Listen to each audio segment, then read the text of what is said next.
और अगर मैं थर्ड अटेम्प्ट में ये सारी चीज़ें अप्लाई नहीं करती ना तो मैं फिर से फेल हो जाती। ये बात पता होते हुए भी कि स्टडी मटेरियल पढ़ना कितना ज़रूरी है, मैं ये नहीं कर पाती। First attempt fail, second attempt फिर से फेल, थर्ड अटेम्प्ट आपको देख सकते हैं पास। तो ऐसी क्या चीज़ें थी जो मेरे को फर्स्ट और सेकंड अटेम्प्ट में समझ नहीं आई थी, लेकिन थर्ड अटेम्प्ट में समझ में आया, मैंने उसको अप्लाई किया, which help me to score the good marks to pass my exams. और मैं ज़्यादा टाइम नहीं लूँगी इस वीडियो में, सिर्फ 4 चीज़ें ऐसी थी जो मैंने अप्लाई करी जिसकी वजह से मैं पास हो पाई थर्ड अटेम्प्ट में। और अगर मैं थर्ड अटेम्प्ट में ये सारी चीज़ें अप्लाई नहीं करती ना तो मैं फिर से फेल हो जाती, क्योंकि इतनी इंपॉर्टेंट चीज़ है। पता नहीं मैं कैसे फर्स्ट और सेकंड अटेम्प्ट में मैंने इन सबको इग्नोर किया, मुझे ये चीज़ें समझ नहीं आई थी। इसलिए मैं ये आप सबके साथ शेयर करना चाहती हूँ, जिससे अगर आप भी ये सारी मिस्टेक्स कर रहे हैं, क्योंकि आपको पता नहीं उस समय आपका साइकोलॉजिकल माइंड ही ऐसा होता है कि आपको समझ नहीं आ रहा होता है कि आप कोई मिस्टेक कर भी रहे हो। सो आप इन चारों चीज़ों को देखो, अगर इनमें कोई एक भी मिस्टेक आप कर रहे हो ना तो रुक जाओ। तो fourth thing about the solving the RTP, empty and the past question paper. आपको क्या लगता है, मुझे पता नहीं, आपको पता है, सबको पता होता है, मुझे भी पता था कि आरटीपी एम्पटी सॉल्व करनी पड़ती है, लेकिन पता नहीं मेरे दिमाग में क्या था, ये हलवा भरा हुआ था कि मुझे मिनिमम आरटीपी एम्पटी सॉल्व इतनी करनी है। Without solving the RTP and NTP I can't score the good marks, I can't pass my exams। लेकिन ऐसा कुछ नहीं होता है। आरटीपी एम्पटी सिर्फ आपके प्रैक्टिस के लिए होता है। आरटीपी एम्पटी ऐसा नहीं होता कि कोई प्रिस्क्राइब नंबर होता है कि आपको इतने करने ही करने हैं। फर्स्ट और सेकंड अटेम्प्ट में जितने आरटीपी मैंने सॉल्व किए थे ना, थर्ड अटेम्प्ट में उसका 50% भी मैंने सॉल्व नहीं किया था। मेरे रिवीजन नहीं हुआ है, सिलेबस पूरा नहीं हुआ है, मैं आरटीपी एम्पटी लगाई जा रही हूँ। इतने सारे आरटीपी एम्पटी मैंने फर्स्ट और सेकंड अटेम्प्ट में किए थे, पास्ट क्वेश्चन पेपर किए थे, बट कोई फायदा नहीं। और थर्ड अटेम्प्ट में सिर्फ मैंने जो आईसीआई जो अपलोड करते हैं 1 महीने से पहले, सिर्फ मैंने वो किया था। और टैक्स ऐसा सब्जेक्ट था और ईआईएस ऐसा सब्जेक्ट था जिसमें मुझे सबसे ज़्यादा डर लगता था, तो उसके मैंने कुछ पास्ट ईयर के क्वेश्चन पेपर पे किए थे बस। और ज़्यादा मैंने टाइम दिया था रिवीजन को rather than solving much more RTP and empty. तो 3 लर्निंग यहाँ से निकलती है। पहला कि आरटीपी एम्पटी सॉल्व करना सिर्फ आपको समझाता है कि आपका टाइम मैनेजमेंट क्या होना चाहिए, आपकी स्पीड क्या होनी चाहिए, आपको सिर्फ ये सिखाता है। ये सिर्फ आपकी प्रैक्टिस के लिए होता है, ऐसा कुछ भी होता है कि यहाँ से क्वेश्चन फंस जाएगा, नहीं, आपको नहीं करना, नहीं, ये सिर्फ आपकी प्रैक्टिस के लिए होता है। सेकंड लर्निंग जो मैंने सीखी कि कोई भी मिनिमम नंबर ऑफ प्रिस्क्राइब नहीं होता है कि आपको इतने आरटीपी एम्पटी लगाने ही होते हैं। आपको फिगर आउट करना पड़ता है कि आपके कौन से स्ट्रॉन्ग सब्जेक्ट है। अगर आपको लगता है कि इस पर्टिकुलर सब्जेक्ट का कोई भी क्वेश्चन आ जाए, I will able to solve that particular question of that particular subject of that particular chapter, तो आप उसका सिर्फ 1 आरटीपी लगाइए, 2 आरटीपी लगाइए। बट अगर आपको लगता है कि इस सब्जेक्ट में तो मुझे बहुत ही डर लगता है, ये सब्जेक्ट मुझसे होगा नहीं, तो आप उसके 2-3 आरटीपी लगा लीजिए। ऐसा बिल्कुल प्रिस्क्राइब नहीं होता कि आपको इतने मिनिमम नंबर ऑफ सारे सब्जेक्ट के लगाने होते हैं, नहीं, ये सिर्फ आपकी प्रैक्टिस के लिए होता है। और जो आपका वीक होता है उसमें 2-3 लगा लीजिए, आपकी प्रैक्टिस अच्छी हो जाएगी।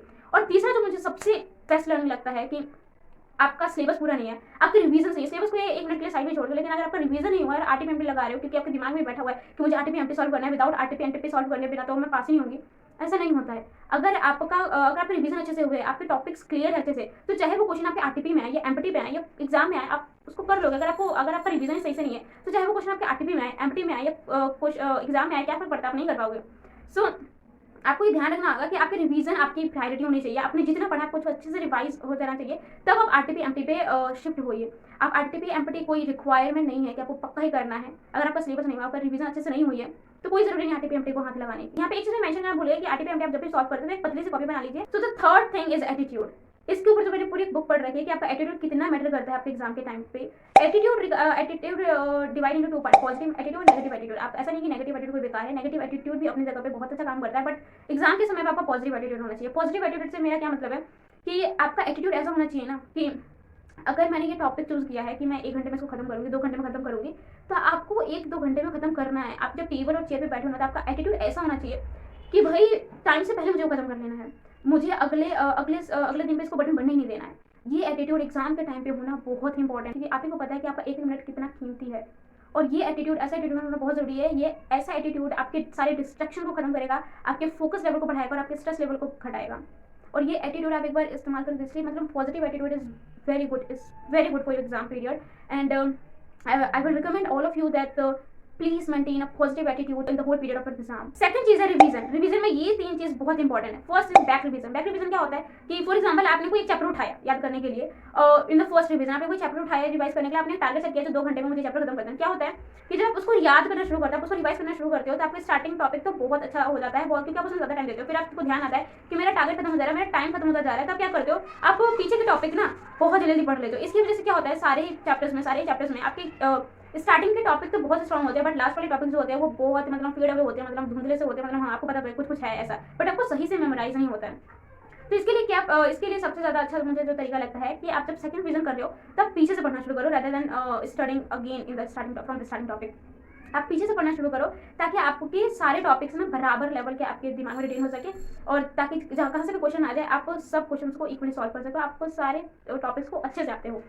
सेकंड चीज़ है रिवीजन में इज मिनिमम 3 रिवीजन आपको करना है। ये मुझे लगता है सारे स्टूडेंट को पता होगा कि रिवीजन कितना इंपॉर्टेंट करता है, और मिनिमम हर सब्जेक्ट के 3 रिवीजन होने चाहिए। इसमें मैं ज़्यादा नहीं बताऊंगी क्योंकि हर किसी को पता होता है कि मिनिमम 3 रिवीजन करना ही होता है। The third point in the revision is oral revision. Oral revision means rather than you revising any particular topic by opening your book in front of you, you just close your book, close your eyes, and start recalling in your mind that whatever you have to revise. Start memorizing the things. It will increase the power of memorizing the topics. It will increase the power of handling the stressful situation in the exams. And if you are able to memorizing the topic right now, then there is a highest possibility that you are able to recognize all those topics in the exams also. So it will improve your power of thinking. It will improve your minimizing your stress level during your exams. अगर आप अभी से सोचना शुरू करोगे ना तो exam के समय अगर कोई क्वेश्चन आएगा, आप इस टॉपिक के बारे में सोचोगे तो डेफिनेटली आपको याद आएगा। आप बस आइज क्लोज कीजिए, उस टॉपिक्स को रिवाइज करने की कोशिश कीजिए। अगर और जहाँ पे आप अटकते हो आप अपनी कॉपी को खोलिए, अपनी नोटबुक को खोलिए और revise the topic and that's it. ये बेस्ट वे होता है किसी भी टॉपिक को रिवाइज करने का। The very first and very important thing is the completion of your ICI material. पता है फर्स्ट अटेम्प्ट में मुझे ये अच्छे से पता था कि किसी भी फैकल्टी, किसी भी पर्टिकुलर फैकल्टी की बुक पूरी करने से पहले आपको स्टडी मटेरियल अच्छे से आनी चाहिए, आपको स्टडी मटेरियल भी गो थ्रू कर लेनी चाहिए, आपको स्टडी मटेरियल देखना चाहिए कि सारे टॉपिक्स कवर है या नहीं है। बट मेरा ओल्ड सिलेबस था तो मेरे 8 सब्जेक्ट थे, मैं आप दोनों ग्रुप के लिए अपेयर कर रही थी, तो सुबह 7 बजे 7:30 बजे आना, शाम के 7 बजे आना, ये बहुत टफ होता था कि मैं उनको होमवर्क कंप्लीट कर लूँ, उसके बाद मैं स्टडी मटेरियल खोलूँ, क्योंकि वो पर्टिकुलर फैकल्टी तो अपनी बुक से पढ़ाएगी ना, वो स्टडी मटेरियल को नहीं देखती है, तो आपको अलग से खुद से स्टडी मटेरियल आता है, आपको खोल के देखना पड़ता है। तो ये बहुत डिफिकल्ट होता है, टाइम मैनेजमेंट करना मतलब बहुत ही मुश्किल हो जाता है। स्टडी मटेरियल के लिए बिल्कुल भी टाइम नहीं मिलता था। ये बात पता होते हुए भी कि स्टडी मटेरियल पढ़ना कितना ज़रूरी है, मैं ये नहीं कर पाती थी, क्योंकि होमवर्क ही हो जाए वही बहुत बड़ी बात होती थी। फिर सेकंड अटेम्प्ट में मेरा क्योंकि सिलेबस बहुत अच्छे से कवर था, तो सेकंड अटेम्प्ट में मैंने स्टडी मटेरियल को पढ़ना शुरू किया।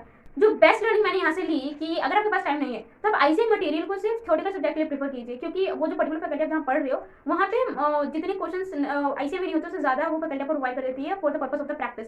बट थ्योरेटिकल सब्जेक्ट में ऐसा नहीं होता है। मैंने ये पाया कि थ्योरेटिकल सब्जेक्ट के लिए आईसीआई मटेरियल से अच्छी और किसी फैकल्टी की बुक नहीं होती है, और उसको पढ़ने के बाद आप समझ पाते हो कि आईसीआई आपसे किस लेवल के आंसर्स आपके आंसर शीट में मांगता है, आईसीआई आपसे किस लेवल के आंसर्स एक्सपेक्ट करता है।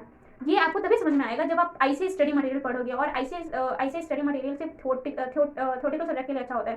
तो अगर आपके पास टाइम नहीं है तो आप सिर्फ थ्योरेटिकल सब्जेक्ट पढ़िए, आईसीआई से प्रैक्टिकल सब्जेक्ट पढ़ने की कोई जरूरत नहीं। ये इंटरमीडिएट का पूरा निचोड़ था। ये कुछ गलती थी जो मैंने की थी, पता नहीं क्यों की थी, काश मुझे कोई बता देता। अगर आप इनमें से कोई भी गलती कर रहे हो तो अभी रुक जाइए, वरना पता नहीं क्या होगा। Wish you all the very best for your exams.